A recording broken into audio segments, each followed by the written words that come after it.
अच्छा, ये जो पीढ़ी दर पीढ़ी ये जो बिलीव सिस्टम है ना, marriage is a compromise, marriage is an adjustment, जो ये ऐसे ही ट्रैवल करता जा रहा है और पेरेंट्स यूं ही मतलब टमाटर चुनते टाइम, दाल को तड़का लगाते टाइम ऐसे ही बोल देते हैं। मतलब मैंने बहुत सुना है अपने टाइम पर।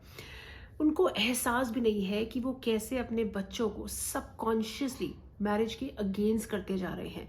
और जो लोग शादी कर चुके हैं ना, उनकी मैरिड लाइफ इस बिलीव की वजह से कैसे डिफिकल्ट हो रही है, आज मैं आपके साथ शेयर करने वाली हूँ अपनी ही एक क्लाइंट की केस स्टडी से। इस वीडियो को ना मम्मी पापा के साथ ज़रूर शेयर करना, उनको पता तो चलना चाहिए क्यों उनका बच्चा जो है शादी नहीं कर रहा। शुक्राना everybody for coming to my channel. I am Monika Dhawan. I am working as a life coach and I am a spiritual healer. इस चैनल पे मैं कोशिश कर रही हूँ समाज की सोच बदलने की। और मैं शेयर करूँगी ह्यूमन बिहेवियर और ह्यूमन साइकोलॉजी की ब्रिलियंट टेक्निक्स जो आपको जो है ये सारे इश्यूज से डील करने में हेल्प करेगी। ठीक है, बात करते हैं मैं अपने क्लाइंट की बात करती हूँ जो मेरे पास आई कुछ टाइम पहले। और वो उनकी जो पहली जो ओपनिंग स्टेटमेंट थी ना, वो ये थी कि मैम, मम्मी ना सही कहती थी, मैरिज एक सिर्फ कॉम्प्रोमाइज़ है और कुछ भी नहीं है।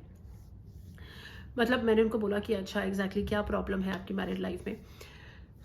शी सेड कि मैम, मतलब मेरे जो हस्बैंड है ना, वो टाइम बिल्कुल नहीं देते हैं और मेरा बच्चा है, मैं जॉब भी करती हूँ, सास के ताने सुनने पड़ते हैं, इतना कुछ झेलना पड़ता है। 26 मेरी शादी हुई थी, 36 की मैं हो चुकी हूँ, 10 साल हो गए झेलते झेलते, अब मुझसे कॉम्प्रोमाइज़ नहीं हो रहा। मम्मी ने अपना टाइम पे कर लिया, मैं नहीं कर पा रही हूँ। तो मैंने जो है उनसे बात करनी शुरू करी और मैंने उनसे बस इतना पूछा कि आपको आपके हस्बैंड के बारे में पसंद क्या है, ज़रा ये बताओ।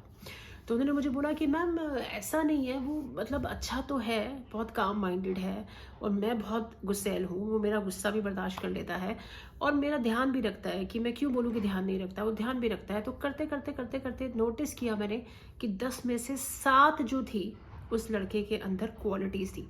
और जो प्रॉब्लम एरियाज थे वो इतने थे कि वो मदर की साइड लेता था, मदर के आगे कुछ बोलता नहीं था और वो टाइम नहीं देता था रिश्ते में। ये 2-3 मेजर प्रॉब्लम्स थी जिसकी वजह से शी वॉज थिंकिंग कि पूरी मैरिज ही एक कॉम्प्रोमाइज़ है। तो जब मैंने उनसे पूछा कि आपकी जो मदर थे, जो पेरेंट्स थे, उनका कैसा रिलेशन था, तो शी सेड कि एक्चुअली मैम, मैं आपको बताऊं, सेम प्रॉब्लम थी। पापा मेरे जो थे बिल्कुल भी इमोशनल नहीं थे, मम्मी के साथ टाइम स्पेंड नहीं करते थे और मम्मी जो थी ना, वो चिक चिक चिक चिक चिक चिक करती रहती थी। तो आप ध्यान दो इस बात के ऊपर कि जब हम किसी सिस्टम को, मतलब मैरिज को, अगर हम कॉम्प्रोमाइज से जोड़ देते हैं, मतलब सिंपल सी बात है, अगर मैं आपको बोलूं कि मैरिज छोड़ो एक मिनट के लिए कि पैसा है, अगर किसी इंसान का बिलीफ बन जाए पैसे को लेकर कि यार पैसा ना एक दरवाजे से आता है तो दूसरे दरवाजे से रिश्ता चला जाता है, बट ऑब्वियस उस इंसान के पास जब भी पैसा आएगा कोई ना कोई रिश्ता उसकी जिंदगी से चला जाएगा और फिर वो बोलेगा देखा मैंने तो कहा था। अब पैसा थोड़ी बुरा है, लेकिन पैसे के साथ जो सोच आपने डेवलप कर दी, सोच जो एसोसिएट कर दी कि पैसा रिश्ते गवा देता है, तो वो आपकी जो है जिंदगी की रियलिटी बन जाता है।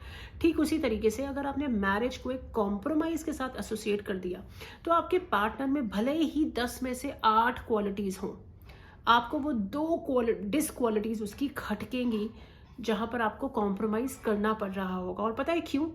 क्योंकि वो 2 चीजें जो होंगी ना आपके लिए नॉन नेगोशिएबल होंगी। मतलब वो जिसके ऊपर आप कॉम्प्रोमाइज बिल्कुल नहीं करना चाहते थे और अब आपको करना पड़ रहा है।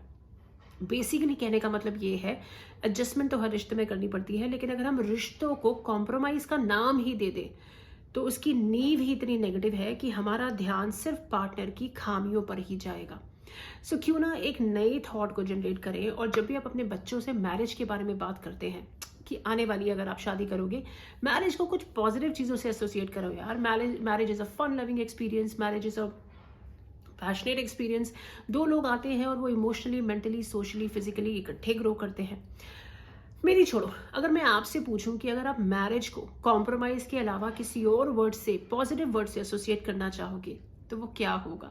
Write down in the comment section below. और इस वीडियो को ज़रूर अपने पेरेंट्स के साथ, मासी के साथ, इन सब लोगों के साथ फॉरवर्ड ज़रूर करना। चीयर्स।